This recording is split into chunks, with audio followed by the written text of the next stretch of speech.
Jimbo, that was great. Now, Chuck, how come you're here?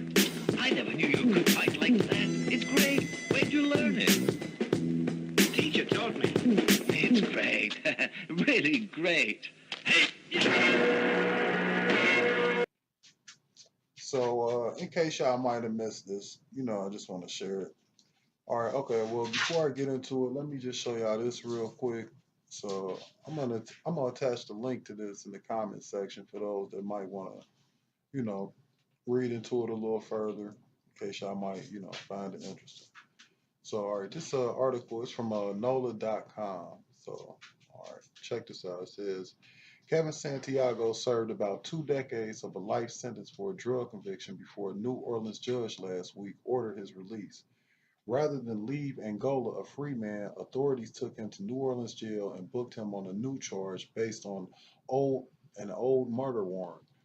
Now, before we go any further, let me just, for those that don't know, Angola is, I believe, Louisiana. It may be the United States' largest prison, but Angola is named after the area in Africa where um, individuals were stolen from and made slaves here in America, because that prison was one time a plantation. So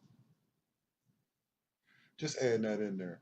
But all right, the article goes on to say the March 2001 warrant states Santiago fatally shot 20-year-old Ibn Gilbert on November 23rd, 1993, in New Orleans East. The warrant sworn by a New Orleans Police Department detective cites an unnamed witness. Now, that unnamed witness, according to Rutherford, which is Santiago's lawyer and the Orleans Parish District Attorney's Office, has since recanted. A September 2017 memo from the DA's office about the murder case called it not prosecutable at the time. The memo was written after representatives from the DA's office met with the NOPD homicide investigators at a meeting referred to as a charged conference. So, for some reason, even though they had a meeting, they decided to go ahead and charge him with this second degree murder.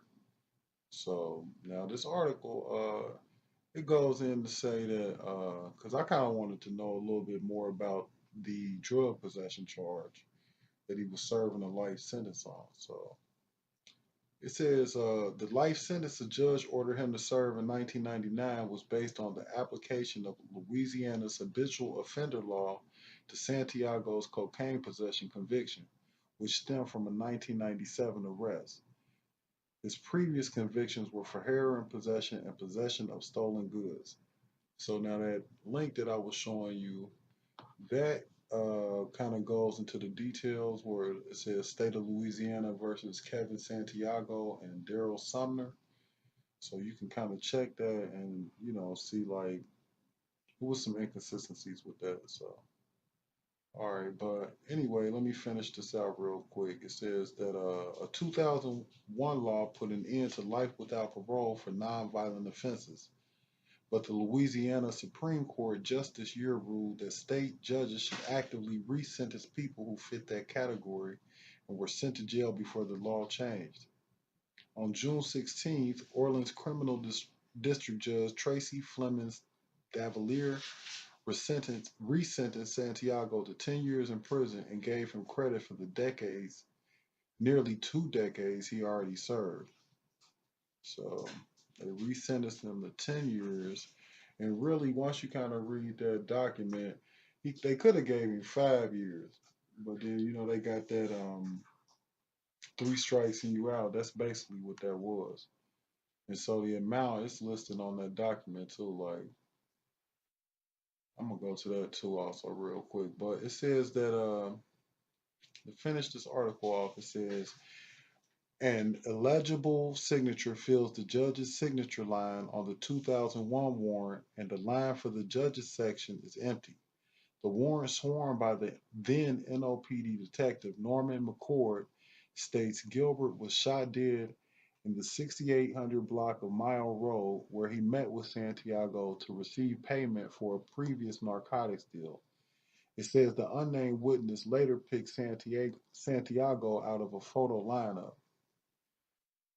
According to Santiago's lawyer, she states that Santiago learned of the warrant in November and she has worked since then to get it resolved, especially after learning that the witness recanted. So now, as of Thursday at 4 p.m., Santiago is still housed at the Orleans Justice Center. So, that's what's going on there.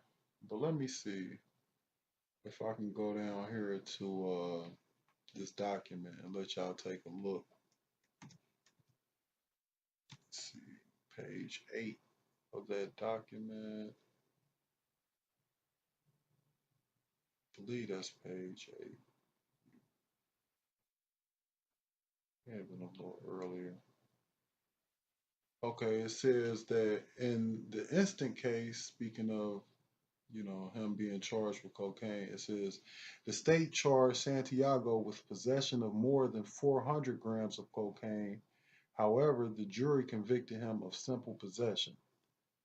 So, now he done did like almost 20 years for simple possession because I guess he was a habitual offender. And then once you kind of go into this document, he even contested the charge of heroin that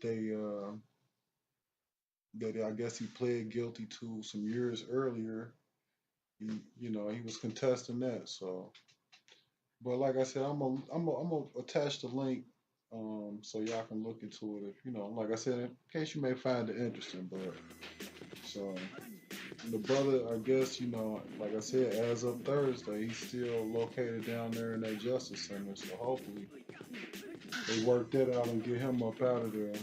But that just show how that three-strike law works, and I think that was during that Clinton administration. So how they did that, considering all black males were, I think they termed them super predators or something like that. So, all right, okay, family, but leave a comment.